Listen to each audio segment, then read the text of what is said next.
এই ঘটনাটা খুবই গুরুত্বপূর্ণ আমাদের প্রত্যেকের জন্য, যারা রাজনৈতিক অঙ্গনে আছে, এবং প্রত্যেকটা এলাকার জন্য একটা থানা, একটা ওসি অত্যন্ত গুরুত্বপূর্ণ তাদের নিরাপত্তার জনিত কারণে।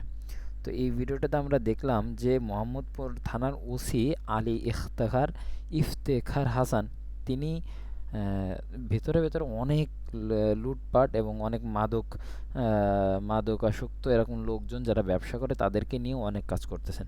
তো ভিডিওটা পুরোপুরি আমরা দেখব, দেখে বিচার করব, এবং তার তথ্য প্রমাণ সব কিছু এই ভিডিওতে উল্লেখ করা হয়েছে। কিন্তু তারপরেও পুলিশরা কেন না জানি উপরের মহলে গেলেই তারা বলে এটা তদন্তাধীন রয়েছে এবং তার কমিটি তৈরি করা হয়েছে, এটা তদন্ত করা হচ্ছে, এরকমই বারবার, কিন্তু কোনো লাস্ট পদক্ষেপ আমরা পাই না।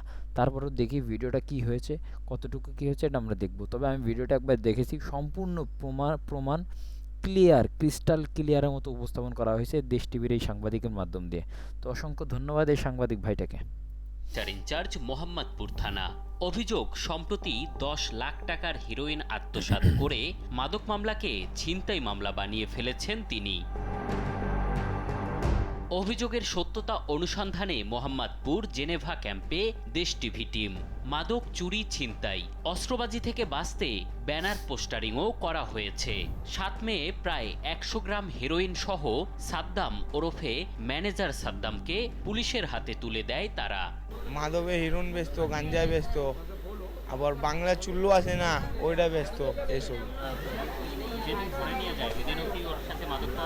যেদিনকে ধরছিল মনে করেন ওর কাছে কত 100 গ্রাম না কত এনে পাইছিল, আর থানাতে মহিলারা মিছিল নিয়ে গেছিল।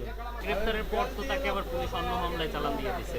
এটা নিয়ে আপনারা মিডিয়া পার্সন, আপনারা এটা বলতে পারেন, ঠিক আছে না? এটা তো আমরা আর বলতে পারি না, যেহেতু একজন ওসি সাহেবের কথা, এটা উনি ভালো জানেন। মানে মানুষরা ধরে দিয়েছে, ওই পাশে মানুষরা ধরা দিয়ে দিয়েছে, এতটুকু জানি। হিরোইন সহ ধরে দিয়েছিল, এটা সহিত ধরা দিয়েছে। তবে পুলিশ সাদ্দামকে আদালতে চালান করে 2023 সালে আরেক মাদক মামলার ওয়ারেন্টে। তাহলে জেনেভা ক্যাম্পে জনতা যে হিরোইন উদ্ধার করে দিল তা কোথায়?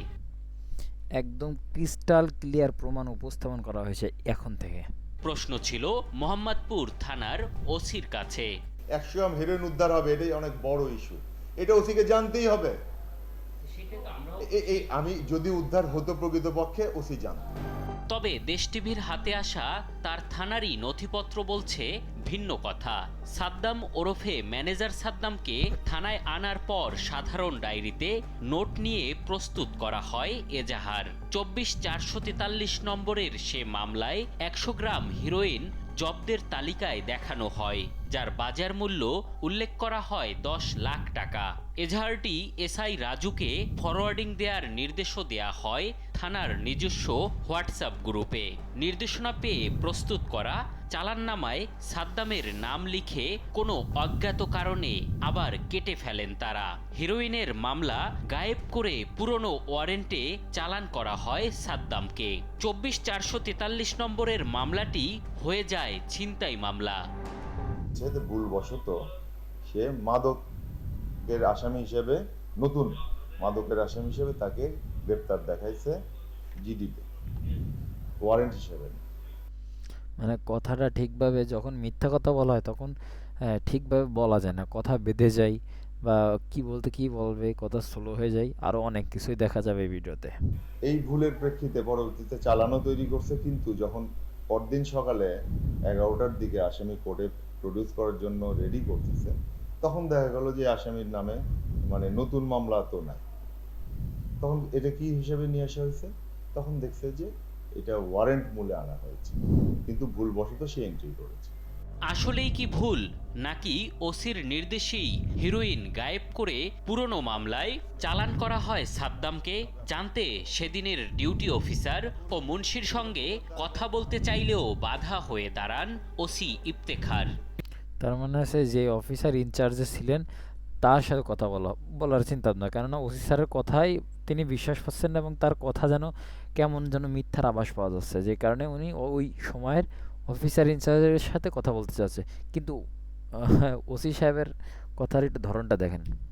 অফিসার যে ছিল এবং মুন্সি যে ছিল তাদের সাথে কথা বলতে চাই, আপনি কি সেটা? না, সেটা আমি অ্যালাউ করছি না। এটা আমি অফিসার ইনচার্জ হিসেবে যেহেতু একটা তদন্তাধীন বিষয়, আমি এটা আপনাকে অ্যালাউ করতে পারি না। আপনি তদন্ত করে ফেলবেন, তাহলে আমার অফিসার কি কাজে আছে?